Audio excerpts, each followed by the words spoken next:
Hello guys, today a new video. I am with Tom, who is a good friend of mine. He's an aquaponics enthusiast, and today we are here. He built an aquaponics system inside a greenhouse. So thank you so much, Tom, for welcoming us. Oh, you're welcome. Yeah. Thanks a lot. So I have a few questions for you, but first, Sure. Can you just let us know how you started aquaponics, like why you started and how you started? Well, I started aquaponics about maybe 6 years ago. Just by chance that I saw a video on online and just thought, oh wow, what's an interesting idea. What a great idea. I'm always into sustainable growing and sustainable living so and you were organic. already growing some food? Yeah, I was growing, but the natural way, in the garden. Yeah. And I just thought, wow, it's a great idea, and I love keeping fish. Yeah. So I thought, oh, that's a really good combination. So you were already keeping fish before? Yeah, I was keeping aquarium fish. Yeah. Yeah. So, and I was growing in the garden, so I thought, oh, why not combine the two? And, yeah. So I just did a lot of research online, books, and it's just trial and error. And then that's how I started and got into aquaponics. Okay, and what did you started with? Was it like a large size aquaponics or small? No, I started out quite a small size, just one grow bed and one sump and a fish tank. Yeah. And then from there it grew, and here we are. And then eventually one day I incorporated a greenhouse just so I can extend that growing season through winter. Yeah. Such a good idea. Yeah. So you can extend the season. And when you started, did you have some failures, or you were already successful from the beginning? No, the beginning was a bit of a hit and miss. So need a lot of tweaking, like bell siphon. You need to tweak it so you get the right rates, flow and drain. But over time, just learn. Yeah, you improved every time. Yeah. And now you reach a point where you have a setup that is, well, we're going to have a look, but it's looking really great. Yeah. And very efficient, obviously. Yeah. So, congratulations. Yeah, I'm very happy with it. Yeah. And so the reason why you started is because you were already producing some in your own garden. Yeah. And you mixed everything together. Correct. Because you want to create your own ecosystem to be more sustainable? Correct, yes. Yeah, well, the aim is just trying to be sustainable and produce enough organic vegetable for myself and my family. Yeah, okay. So that's where it stemmed from. Yeah, and why organic? You don't trust the food from the supermarket? No, it just tastes so much better growing it ourselves, and the convenient just at the back of your house. Yeah, that's right. Yeah, I'm the same. I think the food we buy from the supermarket is not so great. It doesn't taste good, but also I think it's not as healthy. So correct. Whatever you grow, you know what you are eating. Agree, yes. I know exactly what I'm putting in. Yeah. Amazing. And plus the bonus side of it is the fish. Okay. Okay, so here we have your grow beds. Yep, here's my media grow beds. So you got 2 grow beds. What is the volume of those tanks? Do you remember approximately of those grow beds? Can't remember. Well, they are quite significant. Huh? And so the water flow is that the water is pumped from the tank that we just saw, the fish tank. Yeah, the water comes from the fish tank. Yeah. Come up through that pipe, and then I send the water down to the grow beds. Oh, directly to the grow bed, okay. Some of it to the grow bed, just so I can to control the flow. Yes. And most of it is flowing through to the filters at the end. Okay, to the chain of filters. Yeah. And here's that sweet potato that's going crazy. This is impressive. So we really see the difference with the one you have outside. Eh? That's right. They're both planted at the same time, constantly having to trim them back.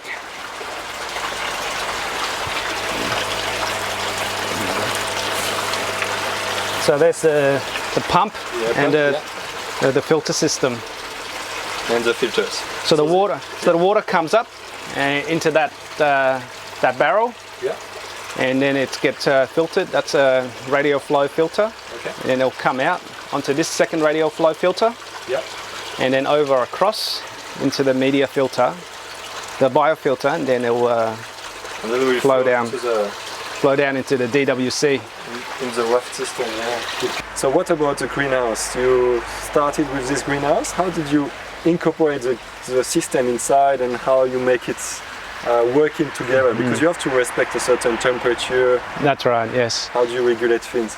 Yeah, look, the greenhouse is nothing special. I bought it online, and it's like comes as a flat pack, and you just install it yourself. Okay. And because I try to be sustainable and use as minimal water as possible. Yeah. So the plan is the greenhouse, and under the ground there, I've got 2 IBCs. So there's about approximately 2,000 liters of water. 2,000 liters in the IBCs? In the IBCs. So the IBCs, they are the fish tank, right? And they act as the fish tank, yeah. and also the sump. And they are the sump. That's right. One is a fish tank, one is a sump? Now both is the fish tank, because I needed a big volume of water, just so when the water are siphoned up for the grow beds and the DWC, the fish are not stressed out by the drop in the level of water. So having 2 IBCs, 2,000 liters, that's both connected. So it keeps the water temperature fluctuating too much. Yeah, I understand. So you got actually a fish tank, and it's also your sump tanks. Correct, so it's such a big fish tank that you don't have so much variation of water level. Yeah, That's and the great. benefit of keeping 2 tanks is you can have it segregated. Yes. So you can keep 2 variety of fish. Yeah. You know, for example, I've got Murray cod in one tank, and I've got a catfish and yellow belly in the other. Okay. And because of the nature of the Murray cod, they tend to attack the other fish. Yeah. So that way they can both live in harmony. Correct, yeah. Excellent. Even if you have the same spaces, you can put different sizes of fish. For example, Murray cod, if you have different years, you have big fish and small fish, you can't put them together, but if you have 2 tanks, at least you can sort them by size, and hopefully they're not going to eat each other, hopefully. That's the plan, yes. That's good. So here, one of the particularities of your system is that the tank is underground. That's right, yeah. And initially when I was planning this, I wanted to incorporate everything to be inside the greenhouse. Yeah. And because I'm restricted by the size of the greenhouse, it's approximately 4.5 meters long by 2.5 meters wide. Yes. And 2.7 meters high. So I didn't want to keep the fish tank outside the greenhouse, because that would affect the temperature of the water. Yeah. So I thought the best idea was to put it in the ground, and plus I've insulated around it with foam. Yes. So that way it keeps everything stable, keeps the dirt from coming in contact with and the water, the groundwater from coming into contact with the IBC cage, rusting it out over time and affecting the plastic of the IBC. So, and that helps act as an insulator, keeping the water temperature very constant. Yeah. Excellent. Yeah. And so that's how you basically manage to put so many things in your greenhouse, because you put the fish tank underneath and the grow beds. Correct. On top. Yes. Yep. So you're able to fit everything in. What do you say? What about 4.5 meters long. 4.5 meters long. So by, it's like 20 meters square, or a bit less. Yeah, around there. Yeah. So we're talking about the regulation of the temperature. Yes. So you have a little trick in this greenhouse to regulate the temperature, because we are in Melbourne in south of Australia, and the temperature can be super cold in winter but super warm in summer. We got few days above 40 degrees. That's right. So how do you deal with this? Well, firstly, the greenhouse, I've got a shade system. You can see the frame up there. Yeah, so that's the tubes that we can see. That's right. Yeah. So in the midst of summer, when it's unbearably hot, I've got shade cloth that's designed for the greenhouse. So it covers the greenhouse, and it's actually better to have it on the outside than having it on the inside, because that way the greenhouse, the auto vents, where it's the gas tube expands according to the heat, so the vents can still open and letting air in, fresh air. Yeah. So and keeping the house cool. So can you set the temperature, or it's already set by the specificity of the gas? The gas struts, I think they were set at around maybe 20 off the top of my head, is around 24, 25 degrees Celsius. Which is perfect. Which is perfect. So they all open up automatically when the greenhouse get too hot, get to a certain temperature. Yeah. So the way it works, the gas inside the system expands, And so it push the window up, right? Yes, the roof vent pushes them up. The roof vents. Yeah, so fresh air can flow in and hot air can rise out. Yeah, excellent. Yeah. And so on top of that, you put a mat to decrease the quantity of sunlight that is going directly That's right, in the greenhouse. Because in summer the sun can be so bright and so hot that it literally will cook the plants. Yeah. So the shade cloth over the greenhouse acts as a shade, keeping filtering all the UVs out. Yeah. Keeping the house a lot cooler. So what type of temperature have you recorded last summer, for example? Summer on a really hot day, I'll probably I've seen it topped out at maybe around 32, 33 degrees. Yeah. While outside is even hotter. Yeah, outside's even hotter. Correct. That's crazy. Thanks to your systems, plus obviously the water, you got some evaporation, so it cools down a bit. That's right. Yeah, and the water flow helps keep the air cool. Yeah. But the plan is I'll probably add another fan to it. A fan, yeah. And plus a temperature switch where you can set the temperature and to a certain degrees. If it maybe above 25, the fan will kick in and it'll start blowing to circulate fresh air. Yeah. Oh, excellent. Really. Because inside the greenhouse, everything's grown a very close proximity. So the problem I find over time is that the airflow is not adequate to sustain healthy plant growth. So I'll try and get a fan, put it in, so it'll push some of the air around. And is it linked to the fact that we are in aquaponics and you try to grow as many plants as possible in a limited space, so they are too close to each other? Correct. You can't afford to just space them. That's right. But you would need a bigger greenhouse. Yeah, because it's quite prime real estate in there. Yeah, it's packed. So so try and get as much in as possible. Okay. But still allowing everything to grow as best as they can. Yeah. Okay. Yeah. Cool. So in terms of aquaponics right now, you are using different technique in this system. My system is a bit of a hybrid. So I've got flood and drain on the left. So I've got 2 grow beds that is flood and drain, each got its own bell siphon. And on the right, I've got 2 DWCs, so deep water culture. So I'm always constantly trying and tweaking it.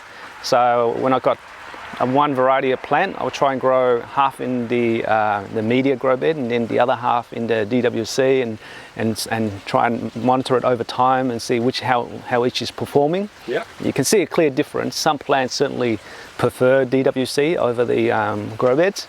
Okay, so you see a difference, but you would say that you wouldn't say one is better than the other. It's just by specific plant, right? Some That's right. Yeah. Grow better in one system. Yeah, just the growth rate. It's just a lot faster, especially in the leafy green. They somehow reason they love the DWC. Okay. Yeah. And so in the grow bed, you would more grow fruits. Like correct. Tomatoes or chili or this type of. That's things. right. Yeah. Okay. And ginger. Or the one with the tuber. Excellent. Okay. And what type of media are you using in the grow bed? I only use clay balls. Yeah. And just predominantly I just find them easy to handle. Yeah. And lighter as well. And they look nice as well. That's right. Because although you can't see it, but the grow beds are sitting on a frame that I've welded together from steel.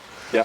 Yeah, so there is quite a lot of weight because in the past I've used 20 mil gravel, and they work perfectly fine. Don't get me wrong. It's just that the weight is just plus the water, just too much. Yeah. And I'm sure as well the clay balls are more efficient due to the fact that they have more surface area because they are porous. That's right. They must do a better job in terms of offering a better surface for the bacteria. This just to give you an idea, this setup is only about 8 months old. Yeah, because you moved, right? Correct. I moved from one place to another, and from my other place I was using 20 mil gravel, and I find it takes about maybe a year or even more for the system to mature, but with the clay balls I can see the difference of the bacteria builds up faster. Okay, interesting. Yeah. And the growth rate is already maybe twice as fast as one of the normal 20 mil gravel. Use the growth rate of the plants? The plants, yeah. Wow. Yeah. So the system certainly seems to mature much faster. Okay. Yeah. And you will probably be able to handle, to keep more fish for the same volume of grow bed. That's right, to the yes. fact that you have more bacteria in the Correct. system. Yeah. Great. And so in terms of filtration, you rely on the grow bed. Plus you have, I can see some blue barrels at the back. Yeah. For filtration, I've got the barrels there. So I've got two radial flow filter, so they'll catch most of the larger solids. Yes. But then the third barrel is the media filter. The mechanical filter. Mechanical filter, yeah. So that is designed to catch all the finer particles because the DWC, it demands a very clear filtration. You know, so the roots system is free from all the exactly. Yeah, contaminants. They need to be able to breathe, and if there are too many solids that are fixed on the roots, yes. They can't really absorb the air and the nutrients, and they just don't grow well, right? Correct. So yes. the cleaner the water, the better. That's right. Yeah. Be. Yep. Correct. Excellent. And on the outside of the greenhouse, I've got it surrounded with IBCs, which I've cut in half and turned into wicking beds, but I've actually sunken it into the ground just to keep the aesthetic of the whole setup a bit nicer. Yeah. Because we couldn't just imagine, like, looking at this, we would think it's a normal garden, but actually all those patches around the greenhouse are different wicking beds. So you Correct. get them out of Correct. IBCs, So right? it's just IBCs that I've cut in half, and I've joined the 7 wicking beds together, get them all completely level, and then there's a drain pipe at the other end that will drain into the drain. So all the water in here, if it gets to a certain point, it will flow out of that pipe. Wow. Yeah.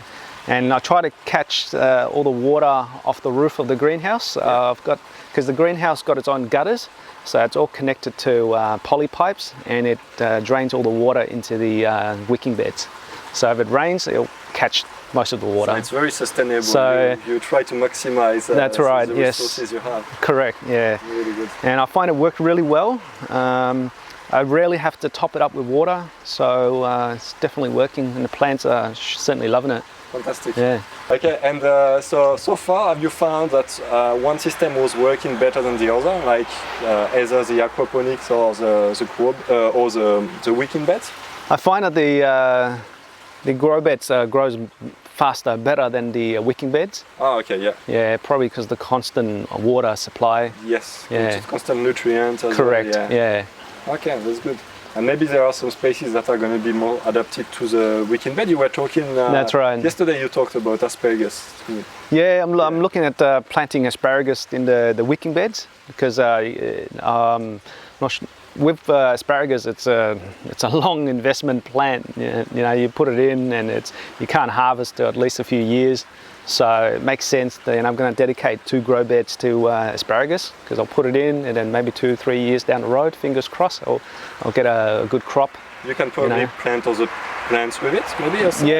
So I'll get a few crowns in, and hopefully I'll sneak a few herbs in between the crowns when they're during their dormancy stage. Yeah. Make the most of it. And this, we wouldn't probably be able to do it in aquaponics, because I think they don't like to be in wet environment, right? Yeah, the roots of the asparagus, I don't think they like to be moist too often, otherwise they'll rot. Yeah. So I don't think it will work well in aquaponics. In the classic aquaponics, at least. Yeah. That's right. You could probably adapt it, but in a wicking bed, it's probably the perfect environment. Correct. Yeah. Okay. I look forward to see your harvest. Welcome. Okay, Tom, so how often do you, first, are you testing your water sometimes? And if you do, how often are you doing it?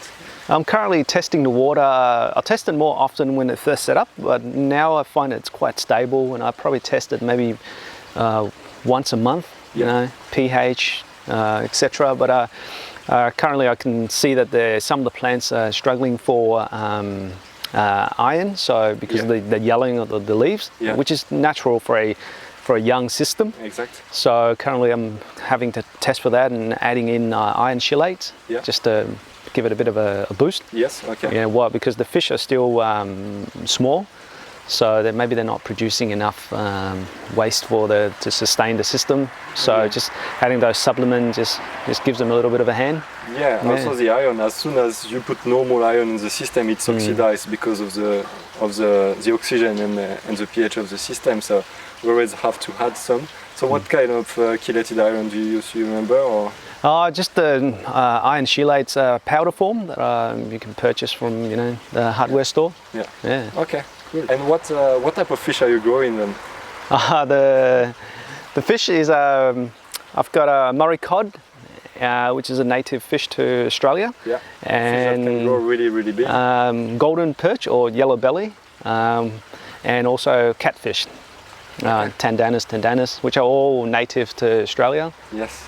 And why did you choose the species and not any carp or carp are best here?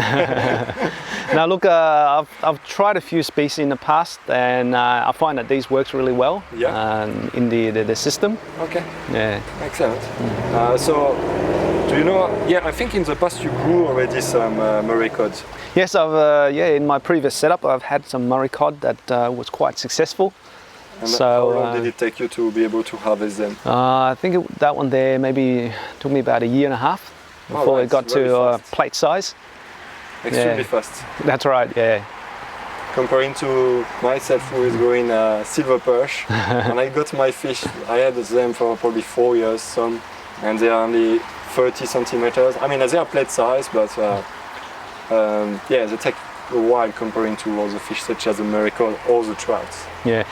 Plus the benefit of the greenhouse is it keeps the water at a constant temperature, at a warmer temperature. So the fish, they naturally feed more during when the water's warm. So I'm feeding them more, so they probably put on a bit more growth faster than a system that's out in the open. 100%. Yes. It makes a big difference. Yeah.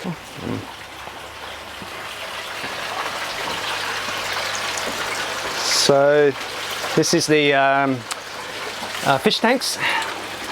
So I've made a deck to go over it with composite decking, so zero maintenance, and plus keeps any potential pests, because we have a cat around here, so it keeps them out. So I've got a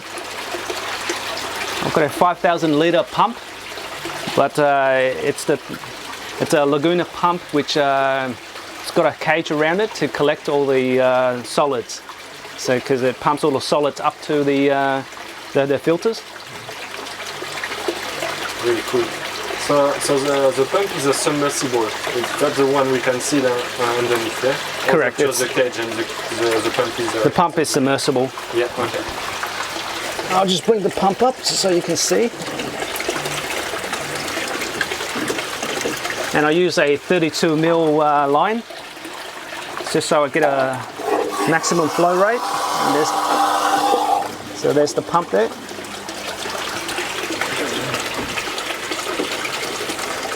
And here we can see some pipes underneath that are linking the IBCs the IBC. together. Yeah. So I've got two 100 mil PVC pipe, and I'm using uni seals to join the two grow beds together. Okay. And I've got a cap that I've drilled holes through it just so the fish can't swim through. Oh yes, excellent. So you don't have too many problems of sedimentation? I find that this setup, the only downside is every so often, I find I have to move the pump from this IBC to the other tank, just so that it can clean out the solid on the other tank. So what type of fish do you have in this one? In this one here, I've got a catfish and yellow belly. Okay. And they're probably hidden inside the pipes, because you got few pipes on the bottom. That's right. I've dropped some offcuts of the PVC pipes down, just somewhere for the fish to hide. Yeah. Oh, great. And I've got an air stone down there to keep the water well oxygenated. Yeah, of course. So what type of air pump do you have for that? I've got an 80 minutes per 80 litres per minute pump at the other end. Oh yes, yes.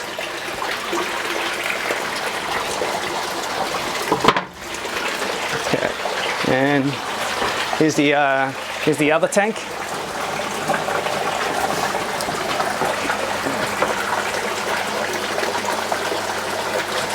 So in this tank I only keep Murray cod. Unfortunately they're still fingerling size, so it's a bit hard to see, and plus all the air bubbles. So you got a really good aeration here. That's right. That's good. Yeah, I don't see too much sedimentation. Maybe a little bit, but Yeah, so it's quite clean.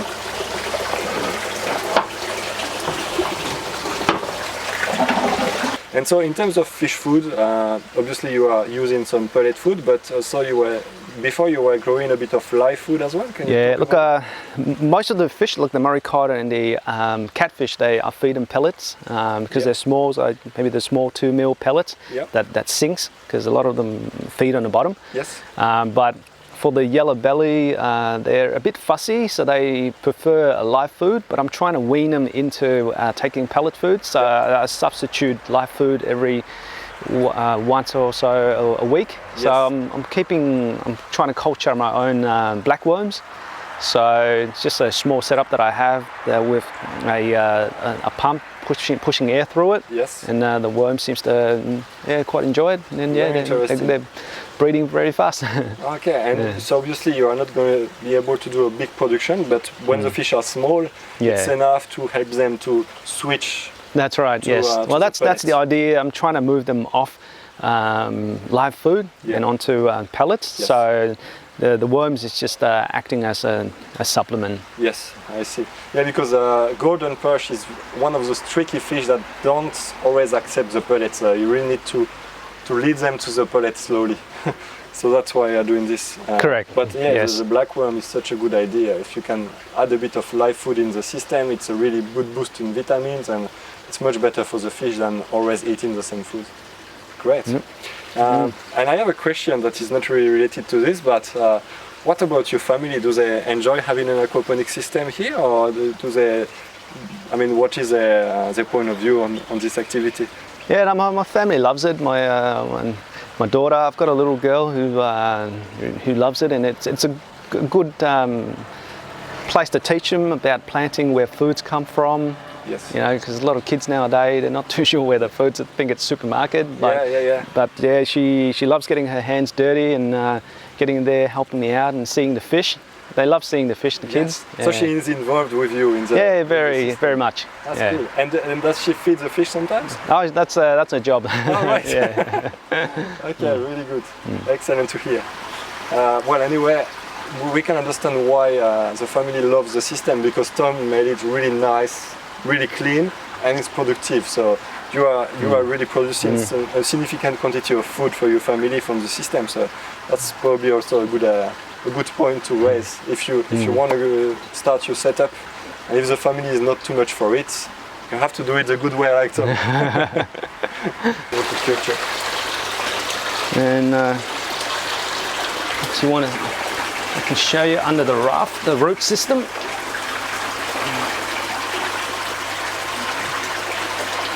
Yeah, it's quite significant, huh? I find that it's growing so fast that sometimes I have to trim the roots back because it's flowing into the overflow pipes. Oh yes. Yeah.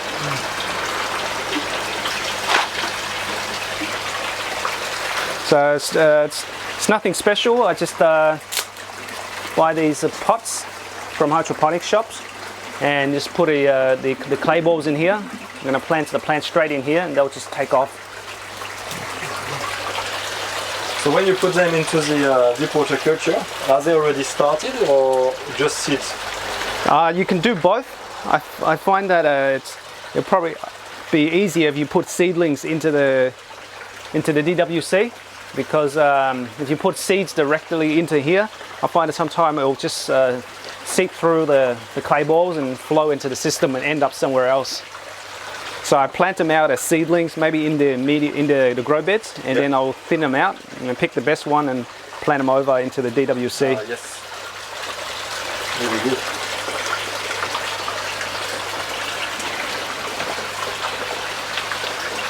So I've got chili. Oh, chili, yeah. Got maybe about 7 plants in there. And here's my cucamelons. And celery. Celery, yep. And that's a radicchio lettuce.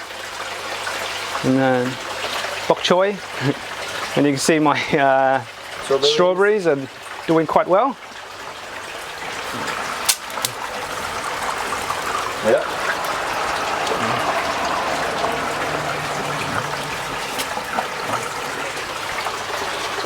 Now what is this one? That's a type of Asian plant that I planted out from seeds. Okay. The only problem with DWC is some of the plants, the diameter is quite large and they tend to touch with each other. You know, so when you're planting the raft, make sure you cut the holes with adequate room for the plants to grow. Yeah. Then you can always change the board later on.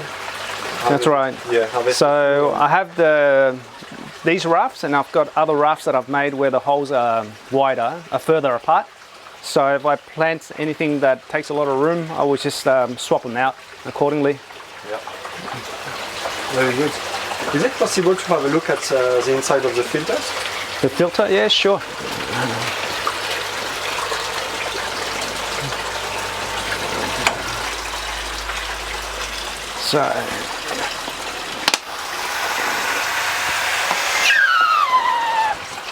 So that's the filter there.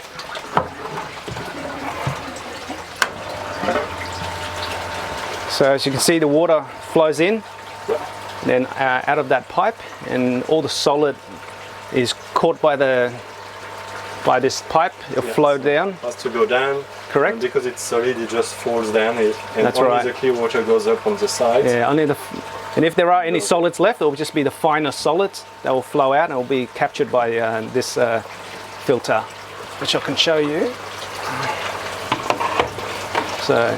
Okay. So some foam to capture the solids. Correct. So the water flows in. Yep. So this bucket here, I've drilled holes at the bottom. Yeah. So it will catch all of the solids, and all the clear water will sink down and come out through the holes and up and then flow over into the downpipe and into the DWC. Excellent. So this one has the residual filter you have here. This pipe here, you glued it. So this is just PVC pipe that I've cut and glued to the lid, silicone to the lid. Yeah. Oh, great. This is elephant's ear. So we mainly use the stem in a lot of the of our cookings. But so you boil it, or how do you cook it? Or you use it like an onion? No, we peel the skin and we cook it in like a kind of broth. Yeah. So a lot of our soup-based ingredients. So these plants, I find it do very well in aquaponics. Yeah. So constantly having to harvest it. I've tried growing it outside and also in the wicking bed, but by far this is the best in the media grow bed. Okay. But unfortunately, it takes up a lot of room. Yeah, it does. And what about the roots? Do you eat them? Or you just harvest the leaves? That's it. You leave. No, we only harvest the whole stalk. So we'll cut the leaf and keep the stalk. Yeah, that's it. And so here you got some turmeric, is it? These are turmeric. Yeah. Yep. Very nice leaf. Huh? Right. And also these are the ginger. Oh, so the ginger is going well? Ginger is doing well, but I've only planted recently and they seem to be taken off, so they're doing very well. Just about winter. I don't know about winter. I don't know. We'll see. Yeah, in the past, if I grow them outside in winter, they will tend to die off. Yeah. But hopefully it'll. The greenhouse. Yeah. Correct. Yeah. Keeps all the frost out, so hopefully over this winter it'll be okay. Okay. And here, well, is it a kind of cucumber? This is another. See, this is a prime example of trying not to sow seeds directly into the DWC, because this is cucamelons, and I've sowed the seeds on the other DWC, and it's seeped through the clay balls and gone into the recirculating system. The pumps picked it up and pumped it up here, and now the plant's taking off. Are you serious? That's right. Wow. Wow, crazy. Okay, that's good. What about those ones? These are pennyworth. So it's a vegetable that we have quite often. You can have it in salads, or we can make juice out of it. Okay. Does it grow well in aquaponics? It grows very well. It grows very well. I have friends who grow them outside, and I find that the leaves are not as big and juicy as the ones in the grow beds. Oh, okay, great. And what is this? Do you know? So remember? This is a type of watercress. Okay.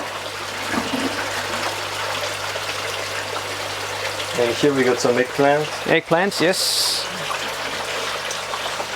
So you put some little buckets on the outlets to try to capture the solids? That's right, yes. So just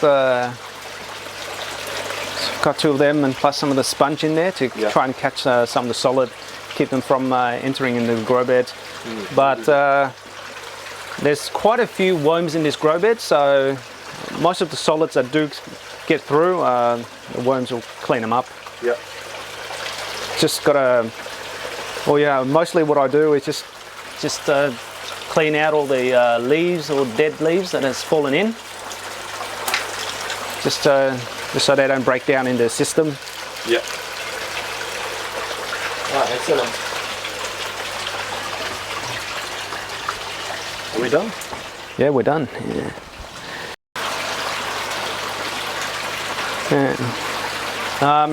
Because these systems are quite young, and the fish are still small. Sometimes they're not producing enough to support the plants. So I find that I have to add a little bit of a liquid power feed.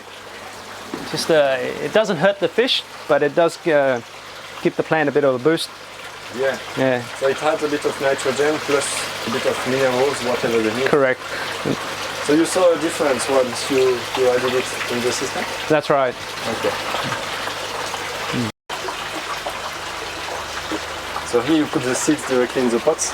Yeah, this is a trial that I've done. I put seeds, these are celery seeds that I'll put straight into the pots, and I'm sure some of them has flown through down into the fish tank, and the pump must have picked it up and pushed it somewhere else, but a lot of it has come up. Yep.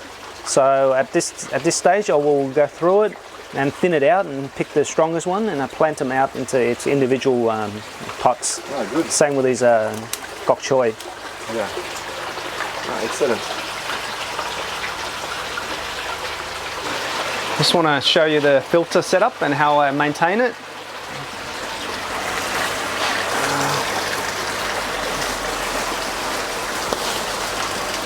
So the barrels, at the bottom of the barrel I've taper it into like a funnel, and I've got made these taps that's joined to the bottom of the barrel.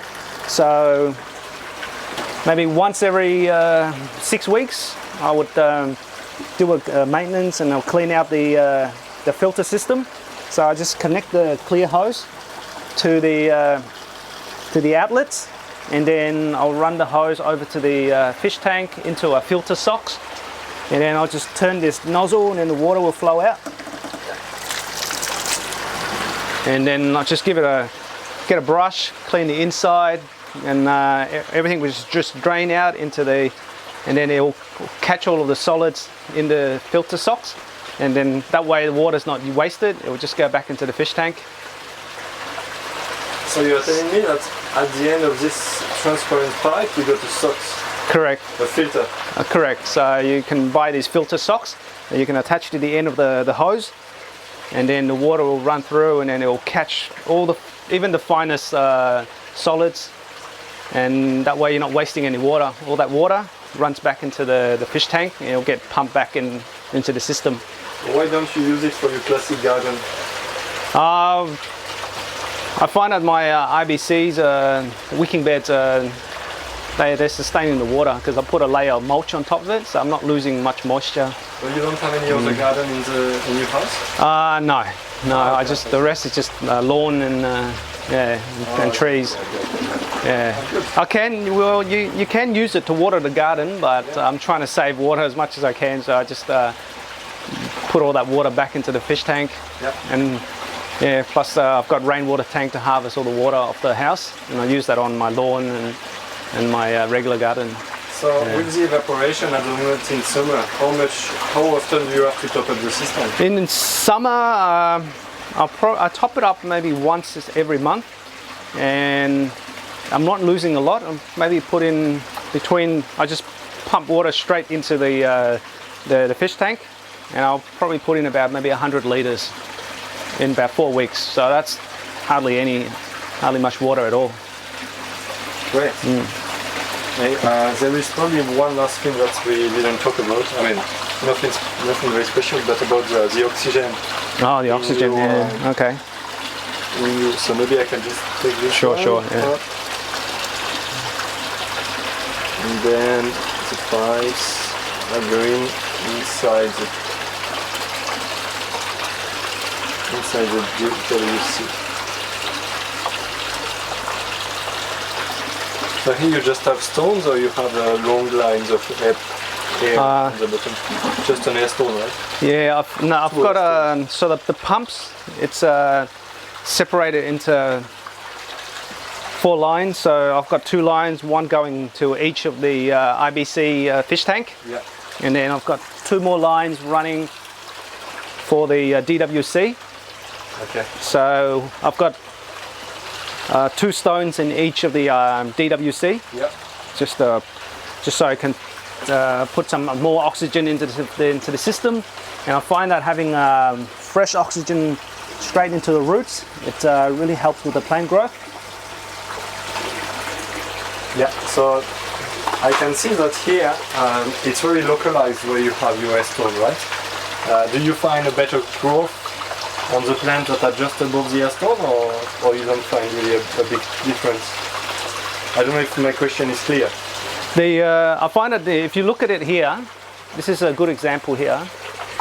You see, when the bubble rises, it'll flow outwards quite evenly. So not just the plants are right directly above the stones, but most of the other plants, they do benefit from the oxygen. So I find that the root system on all of the plants are quite healthy, and as you can see, the colour, nice white. It's a nice white colour. Yeah. So did you find a difference between the plants that were very close to the air stone, such as those ones here, and the plants that are quite further, like the ones that we have here? Yeah, I find that there's quite a difference with the plants that are closer to the air stone. So I try to place the plants that have a significant root ball, a root structure, closer to the air stone, while things like onions, where there's not a major amount of roots, they will do fine being away from the air stones. Okay, yeah.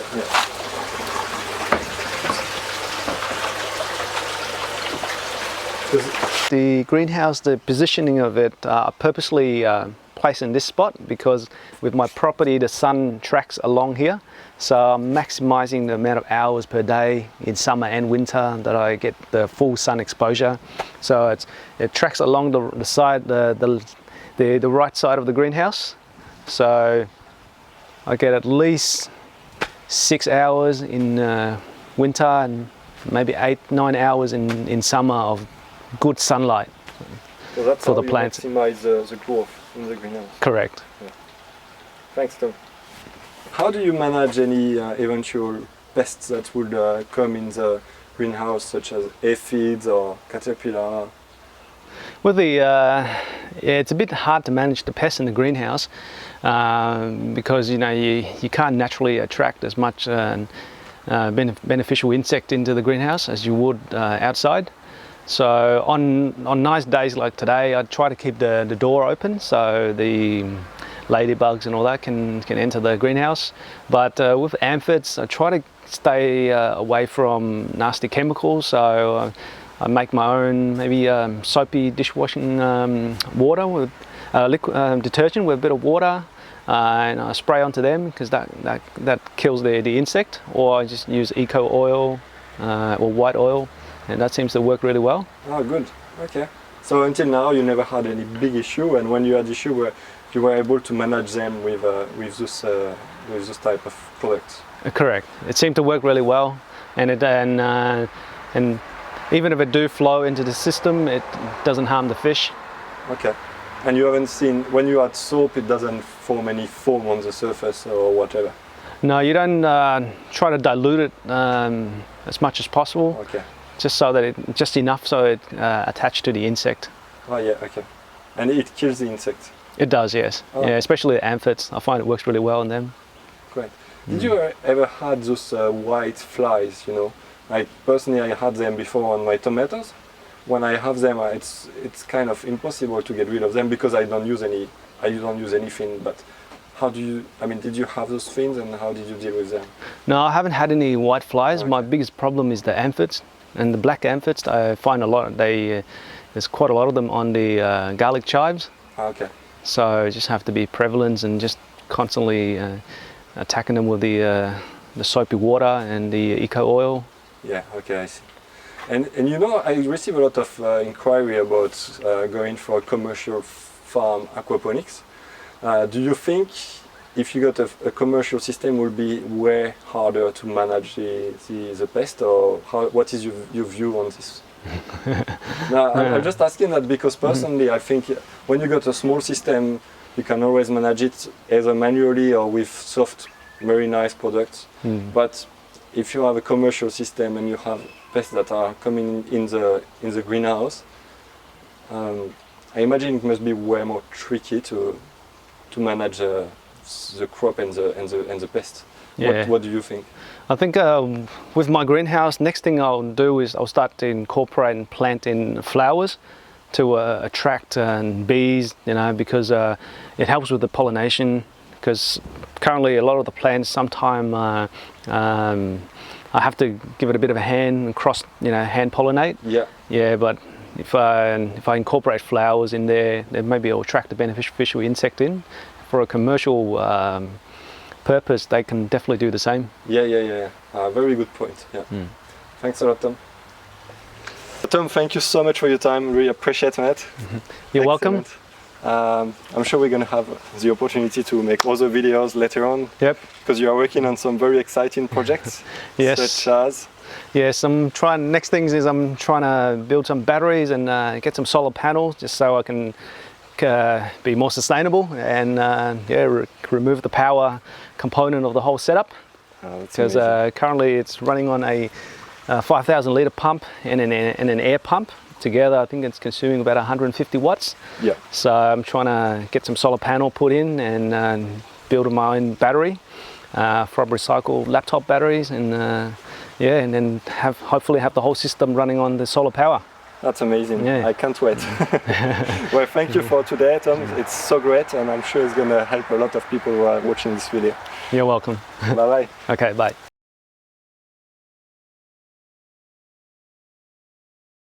So once you get access to the free training, you will arrive to this page. And here you will have a detail of different steps.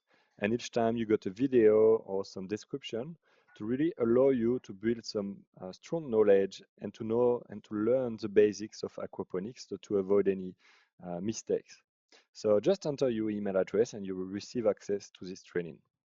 So if you are new to this channel, please subscribe. I'm going to release one video every week. Don't forget to get your free gift from this screen. You can also leave me a comment below the video, subscribe to the channel and see my last video.